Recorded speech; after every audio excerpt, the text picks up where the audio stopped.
Good night, fellow punchers. The clock on the wall is a minute past 11 on Monday night. I'm in the International Hotel in Killarney. It's my first time staying here, and all the times I passed it, often 3 and 4 and 5 times in the one day or trip.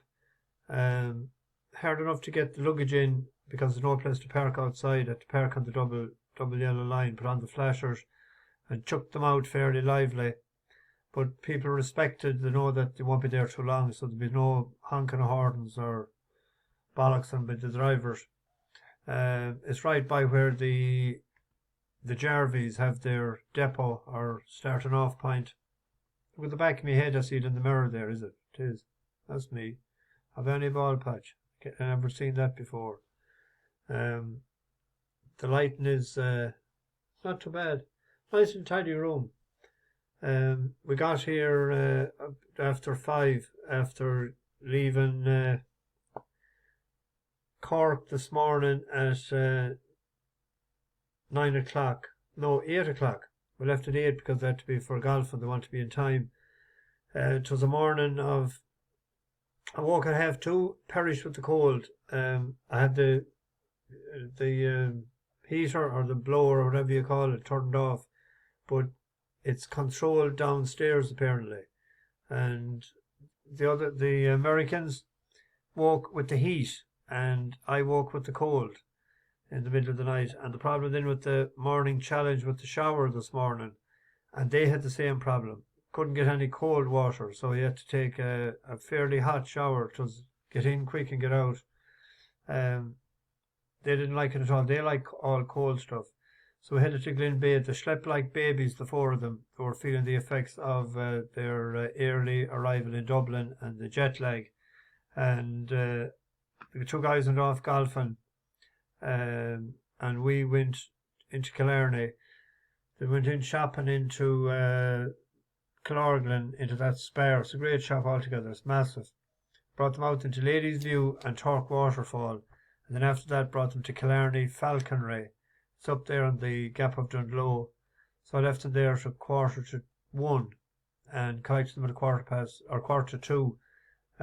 I went to Kate Kearney's cottage for had a toasted ham and cheese sandwich and tea and some cheese and onion potato or chips, and they were hungry then afterwards, so I brought them back there again. They had something similar, I think. So I picked up the 2 books and came back to Killarney, and I left them, and I just asked them what do they want to do for dinner. So they said to take around, walk around and have a look themselves. So I checked in and I went down to Falcha, and I had me customary roast beef. I didn't have the dessert at all. I went up then and I chatted the owner, Eileen. I was with her for half an hour, 45 minutes. She actually was treating me to a pint. I didn't want one. I might have one tomorrow night. I just didn't feel like one.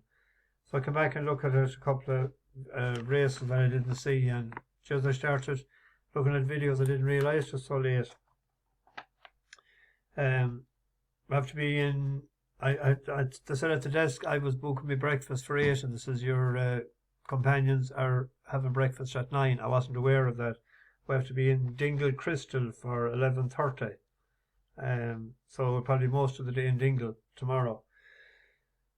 Back here tomorrow night then, and then heading for the Hurton Chokers the next day. I don't know what we'll do on the way. They're going to Inishmore, one of the Aran Islands, the following day, and they're going from where? Doolin, which is an hour and a half drive back, instead of going from Galway. But one of them is afraid they get seasick, so I'll get them seasick going up and down the corkscrew fairly lively, I'll tell you.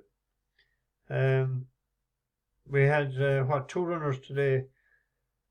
Got off to a good start. Power money for that Miss Nightfall. That opened up at 11-4 yesterday evening. Best price I got was 9-4.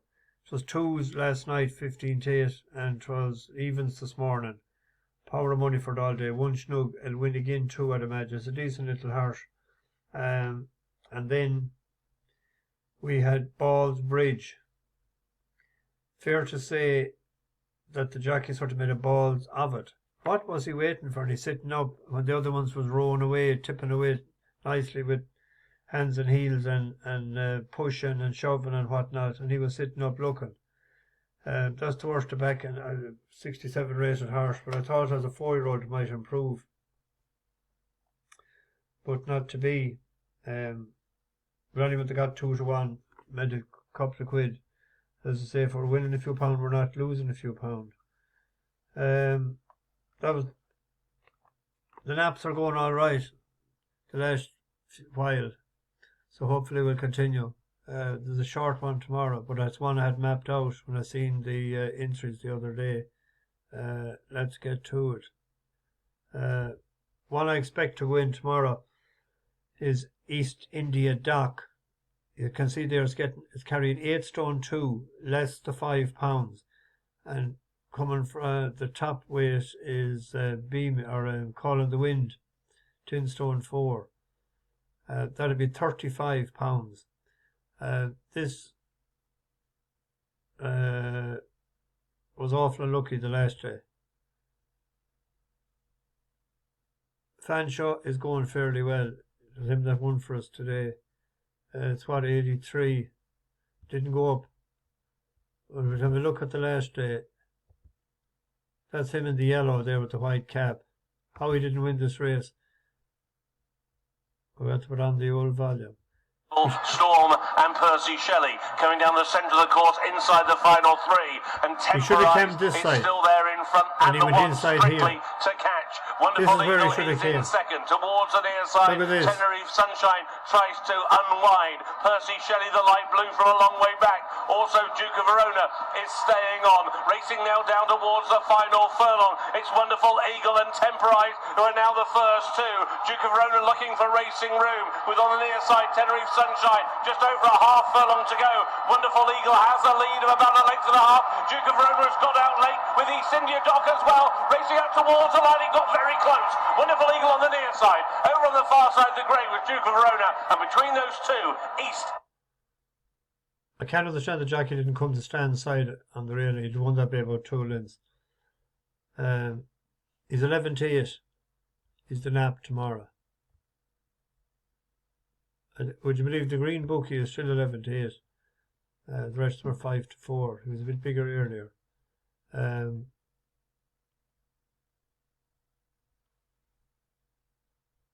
Well, let's see. If anyone does think it's short, there's a maiden in Gordon Park. Looks to be a 2-horse race with the betting. Horse will be back the last year that let us down. Got a bad old ride in, although a fella said to me one time, there's no such thing as a bad ride if you can get one. Mr. Percy. He was desperate and lucky in Galway for us. But he's rated 79. He went up £3 for that, or £6 for that effort. And he was second in a maiden before, 2x pound. But Winter Fog is doing everything right this year. Versatile sort. Won a grade 3 hurdle. It was 4th to Nürburgring in the Galway hurdle, and then in a maiden behind Familiar Dreams. At 1/6, you'd imagine it would have won. He was outstayed by Familiar Dreams. That was one that cost, was it 350,000 or something when it was sold there recently. I think Winter Fog could be a better horse than Mr. Percy. Mr. Percy, 79.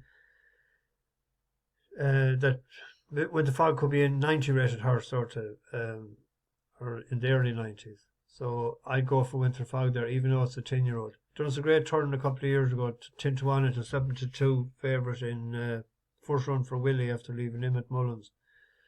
An old familiar horse of ours has a right good chance tomorrow as well. He's won 5 times for us before. We didn't tip him up when he won in Thirst. His Alligator Alley. He'll get a good toe from the speedster there, Night and Earth, in 7. He's ran twice in Goodwood and has finished second both times. And both of them were on unsuitable ground because there was soft mentioned in the going description, including the last time out, which was second, soft ground, and before it was third actually, to Lord Ridderford. But that was good to soft as well. Now if this was good to Ferrum tomorrow, you could shovel it on rightly.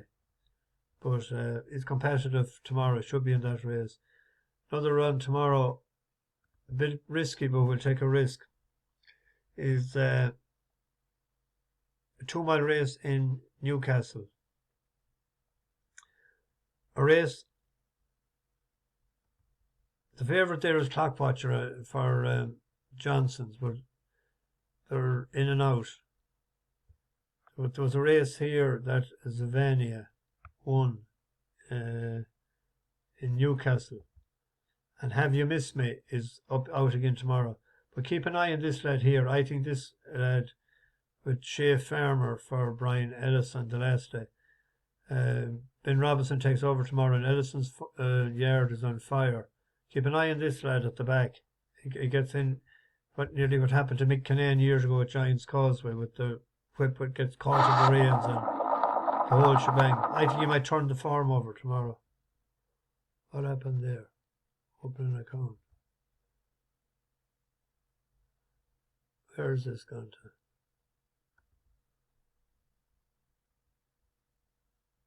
I gave away my song there, did I?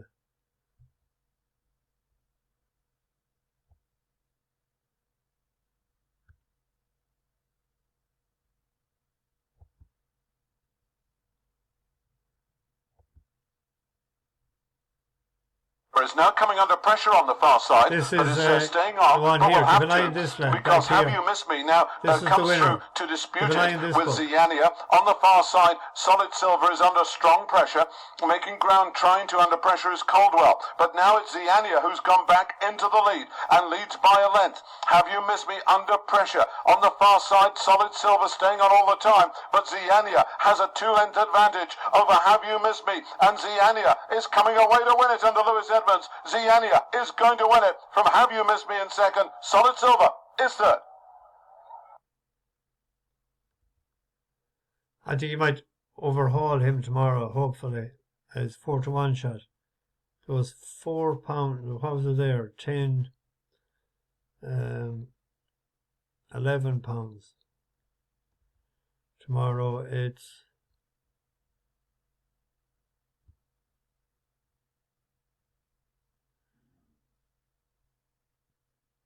£9. Because the venue went up. First time cheek pieces. Captain Potter. 4-year-old. We'll have a rattle at him. Anyway, it's not great stuff tomorrow. Right, Monday night. What do we do on a Monday night? Sing an old song. We'll have a go at this one. In a neat little town they call Belfast, apprentice to a trade I was bound, and many's an hour sweet happiness have I spent in this neat little town. A sad misfortune came over me, which caused me to stray from the land, far away from my friends and relations, betrayed by the Black Velvet Band. Her eyes they shone like diamonds, I thought her the queen of the land, and her hair flung over her shoulders, tied up with a black velvet band. I took a stroll down Broadway, meaning not long for to stay, when who could I meet but this pretty fair maid came a-traipsing along the highway. She was both fair and handsome, her neck it was just like a swan's, and her hair is hung over her shoulder, tied up with a black velvet band. Her eyes they shone like diamonds, you'd think she was queen of the land, and her hair flung over her shoulder, tied up with a black velvet band. I took a stroll with this pretty fair maid, and the gentleman passing us by. Well, I knew she meant the doing of him by the look in her roguish black eye. A gold watch she took from his pocket and placed it into my hand. And the very first thing I said was, "Bad cess to the black velvet band." Her eyes they shone like diamonds, I thought her the queen of the land. And her hair flung over her shoulders, tied up with a black velvet band. Before the judge and the jury, next morning I had to appear. And the judge he said to me, "Young man, your case is proven clear. We'll give you 7 years penal servitude to be sent far away from the land, far away from your friends and companions, betrayed by the black velvet band." Her eyes they shone like diamonds, you swear she was queen of the land. And her hair flung over her shoulder, 'twas tied up with a black velvet band. Bash the bookies over and out.